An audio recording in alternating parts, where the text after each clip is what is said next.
What is going on today, guys? Tomcat here, and today we are back in Need for Speed, and today we're going to be playing through a little bit more of the career, and we're going to be doing like a little bit of customization as well. Now, I've streamlined some of these missions because we are doing this in post-recorded commentary, and I will do some live on this game, obviously. I do absolutely plan to do that, but I did want to kind of run through the game in a little bit more of a streamlined way and show you guys the multiple different event types and things like that. Now, from the previous episode, we did a few different kinds of races, and we finished off with some drifting. In this episode, we're going to do some racing. Well, actually, we're going to do some time trials here in the beginning, and then we're going to move on to a little bit of customization. We actually go in and out of the garage twice in this episode, so it's a little bit of a longer episode, but it's a pretty fun one. We make it work. So, the first time you do a time trial, I mean, you kind of actually, to me, I prefer time trials because I prefer being alone just with the course, instead of kind of hang out in the big large pack of cars. Don't get me wrong, racing in a large pack of cars is really, really fun, but when you're in a time trial, when it's just you and the course, when you are alone with the car and the track or the course or whichever, or like whatever you want to call it, I feel like you can really focus in on your line and really focus in on getting the absolute best time possible, because you know that that's literally all you're going for. That's it. That's just what you are going for. Now, later on when we get into the garage, we'll actually be messing around with the wrap editor a little bit, which was really, really fun. And you guys will get to see some of the different designs that are in there, and you get to see how they can layer on the car. And I won't give too much away, but the fact that they allowed vinyls to actually go on glass, yeah, that's up there. That's pretty freaking awesome. I was wanting that. I was wanting that quite badly. And the fact that it's here is like, yeah, I'm good with that.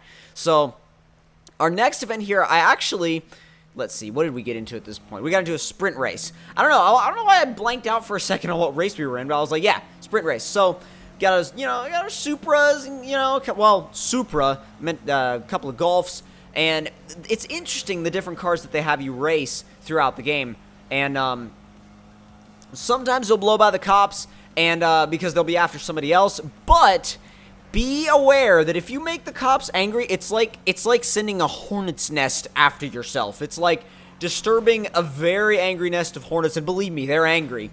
And they will come after you. They're not extremely difficult in the beginning, but later on, the more you progress, especially through the outlaw career, holy crap, they get crazy. And I was very surprised to find that Volvo in this race, especially because of the fact that it blew past me. I wasn't really expecting that.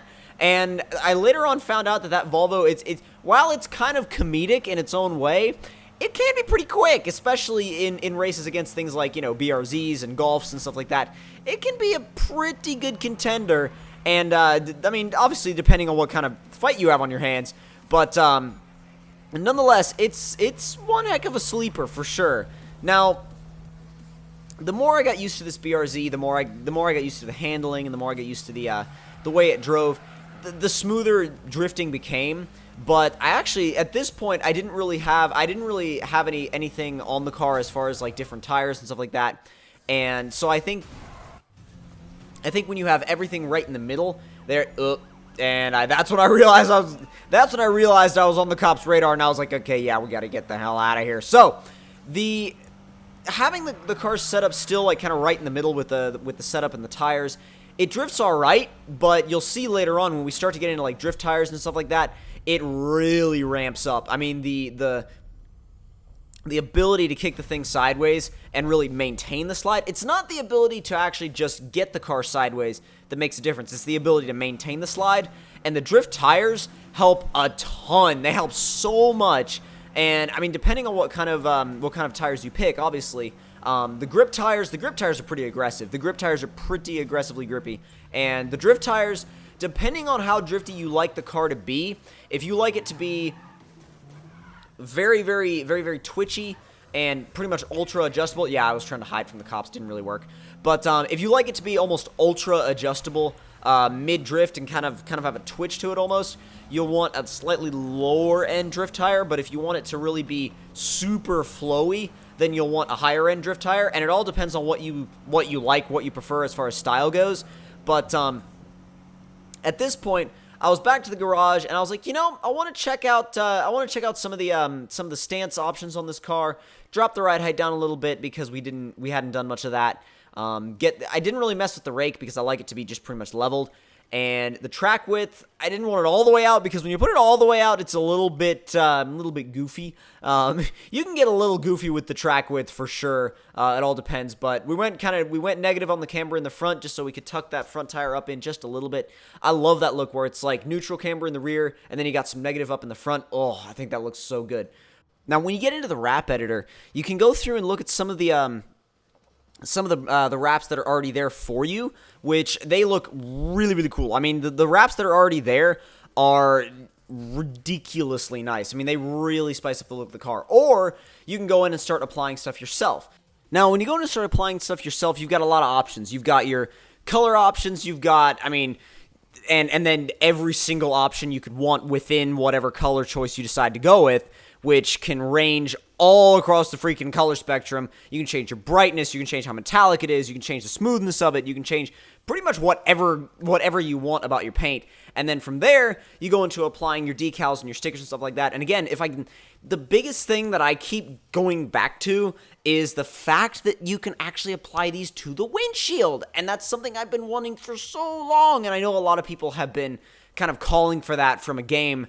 And that's definitely been way up on my list of customization options that I wanted to see. Because, I mean, my actual car, I mean, call stickers rice or whatever, but, you know, I have stickers on my windows, you know, on the side of my windshield. You know, I mean, it's like, it's one of those things where it's kind of like, in keeping with the modern kind of car culture, you've got all sorts of, like, you got windshield banners, you've got, you know, little stickers on the side windows and stuff like that. Now, I do not, I'm highly against putting stickers on paint, but I'll do a sticker on glass any day. So, because glass it's a hell of a lot easier to get off, and it doesn't mess with anything really, and it's a lot easier to clean too. But I mean, this is Need for Speed, not car detailing.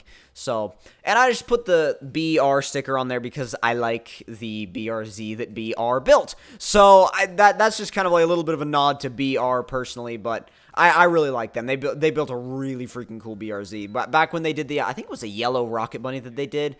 God, wow, it was so gorgeous.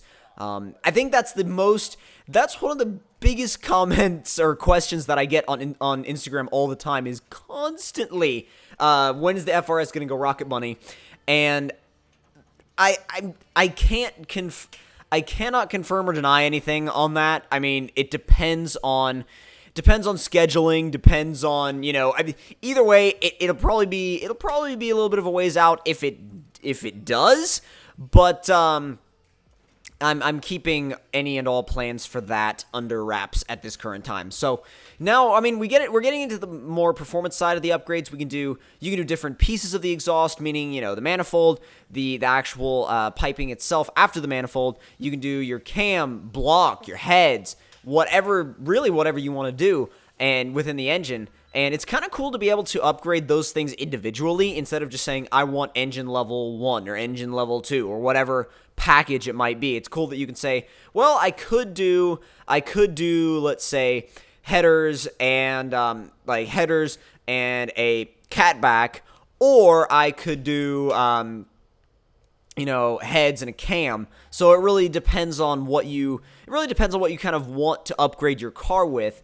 And I like that they give you that choice. And later on down the road, actually in the career, you'll see we actually get to go into a lot more, go a lot more in depth with like the nitrous and the built engines. And it's really, you can get crazy with some of these cars on horsepower when you get really deep into these upgrades. Let me just say that there are multiple cars that can pretty well exceed 1,000 horsepower, which is which I'm very fond of. I'm very fond of exceeding 1,000 horsepower, quite frequently actually. But now that we kind of have a little bit more of an idea of how the car feels as far as drifting goes, the drifting started to become a little bit more straightforward. And as it started to become a little bit more straightforward, it started to become smoother. And this track in particular, it took me, I don't know why I was like riding along the wall for a while right there. I was just like derp, and I don't know what happened. The car was not the car. I'm not blaming it on the car, trust me.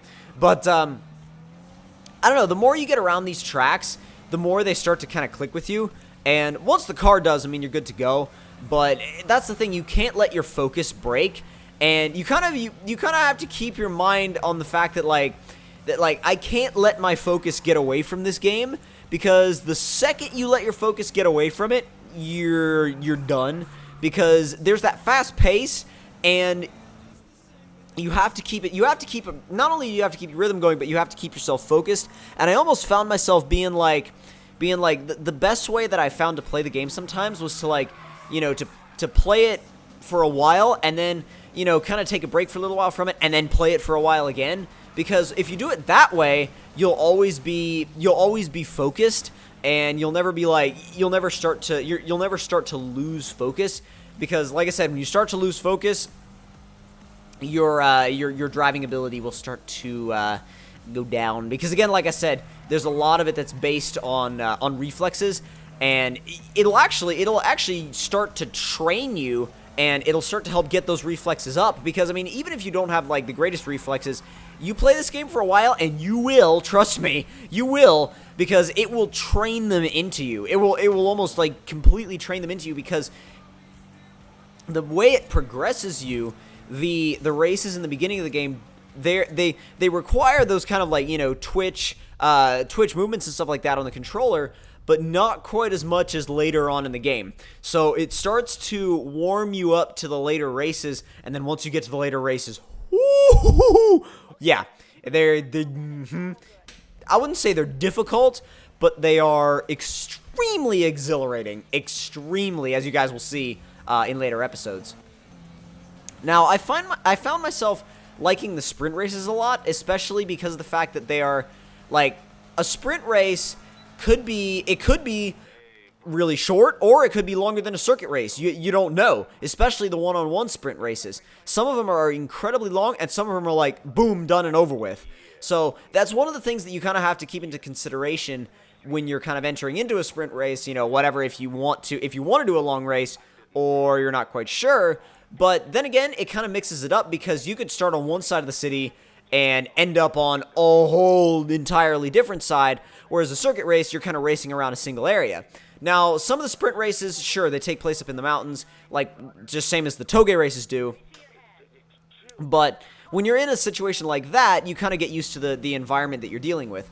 Whereas if you're doing kind of a long distance deal, you're way out, you know, you're taking these hugely long routes, and these long routes, I mean, you get to see a tons of different areas of the city, and you get to really see how the game changes, because you've got the highway that runs around the world, but you've also got these little areas within that circle, not really circle, it's technically not a circle, but you guys get the idea. You got the areas within the city itself that really differentiate themselves well, and kind of almost give it a sense of I understand why this crew hangs out here, and I understand why that crew hangs out there, and it almost gives it that sense of like, wow, this is more. And I know I mentioned in the previous episode of the city feeling alive. Well, when you get more into the game, you're like, the city actually feels more alive than I thought, because it starts to feel dynamic, and it starts to feel like it kind of has this its own kind of ecosystem to it almost, and where everything is all these different crews are going back and forth and almost kind of feeding off of each other, and in this ultimate battle basically. And I forgot that I hit that taxi, and that's slightly embarrassing, but I was able to stay in first, thankfully. And I was able to stay in first all the way to the finish line, I believe, actually, in this race, because there were a couple of races later on where I had to restart quite a few times. There was one race where I was like, wow, this is tricky. And I won't mention what race it is, but who knows? I might later on. But yeah, there was one race that I was like, woohoo, yeah, okay. We had to, and I don't know where that truck came from. Thankfully, it was like right there at the end, so it didn't really matter all that much. And at this point, I decided to go back into the garage and honestly start changing things up a little bit. I wanted different fenders, and I wanted something different. I actually wanted to experiment with this, with the charge speed fenders, because they're kind of like more of a classic style that you would see on, like, say, if somebody was going to take a like a standard Japanese car, you know, back in, like, say, the 70s or so, and go racing. They wanted to run wider tires, slap some over fenders on it, and just go. I like that style because it looks very functional. It's like, okay, I wanted more tire. What do I need to do to get it? Slice the fenders, rivet on some, slice through the fenders, rivet on some flares. Good to go. Let's do it. So I love that style. I think it really goes to show that if you want to fit wider tires, you can. I mean, you may, like I said, you may have to get over the fact that things will be sliced, but I mean, you do what you gotta do, I guess. You do what you gotta do when you want to go fast. Now, these wheels, I'm sure, will cause a little bit of controversy in the comments because they are not the most racing-oriented wheels, but to me, I like the way they look for some reason. For some reason, I like the way they look. I like different types of wheels. I don't know. I like there to be, and I know I'm gonna say offset, and I know that offset is, you know, the distance between the actual center of the wheel and the hub and stuff like that, but it's not like, when I say it offsets the wheel, or offsets the wheels from the car, I don't mean actual quote-unquote offset, like -10 or +40 or whatever, you know, offset you have on your wheels, but it offsets it in terms of aesthetics, in terms of color, and in terms of the actual look of the car. And I feel like it kind of brings out this other personality that the car has that you can't really get from anything else, really. You can't really get it from anything else except for the wheels. And you can apply the paint to just the rears or just the fronts or all four.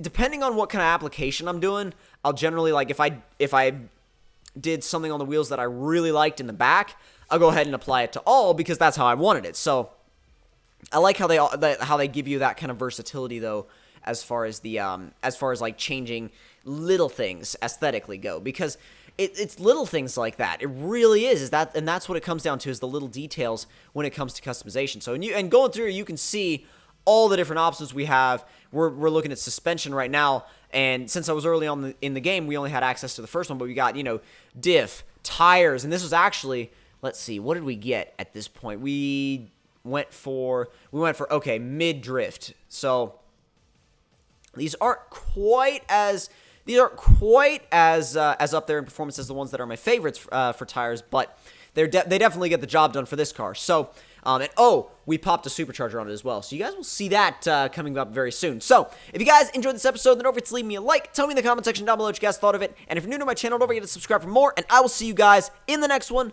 Talk to you guys later.